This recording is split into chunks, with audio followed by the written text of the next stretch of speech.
एक छोटे से कस्बे में 12 साल के रयान और 11 साल की एलिस अपने परिवार के साथ रहते थे।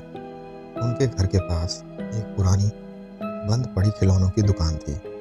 लोगों का कहना था कि वह दुकान अभिशप्त है और वहाँ से रात में अजीब आवाज़ें आती हैं। एक दिन रयान और एलिस ने हिम्मत जुटाई और उस दुकान की सच्चाई जानने का फैसला किया। शाम ढलते ही वे टॉर्च और एक छोटा बैग लेकर दुकान की ओर चल पड़े। दुकान का दरवाज़ा जंग लगा हुआ और पुराना था, लेकिन धक्का देने पर वह आसानी से खुल गया। अंदर घुसते ही दुकान में बहुत तेज रोशनी फैल गई। अंदर का माहौल अजीब था। दीवारों पर धूल और जाले, लेकिन खिलौने चमक रहे थे जैसे उनका किसी ने अभी अभी ख्याल रखा हो।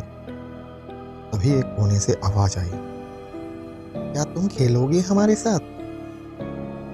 दोनों ने आश्चर्य से मुड़कर देखा तो वहाँ एक गुड़िया और एक खिलौना बैठे हुए थे। गुड़िया ने अपनी गर्दन अजीब तरीके से घुमाई और मुस्कुराते हुए बोली, तुम दोनों अब यहाँ से वापस नहीं जा सकते।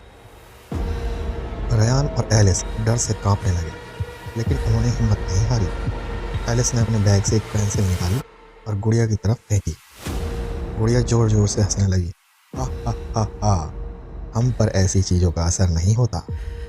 तभी रयान की नज़र दुकान के पीछे एक चमचमाती हुई किताब पर पड़ी। वह समझ गया कि शायद उस किताब में इस रहस्य का हल छिपा होगा। एलिस ने गुड़िया और उस खिलौने का ध्यान भटकाया, जबकि अयान ने दौड़कर वह किताब उठा ली। किताब के पहले पन्ने पर ही लिखा था, सांप को तोड़ने के लिए दुकान की घड़ी को उल्टा घुमाओ। दोनों बच्चों ने तुरंत दीवार पर टंगी घड़ी को देखा। एलिस ने खिलौने को लाठी से रोकते हुए कहा, रयान जल्दी करो।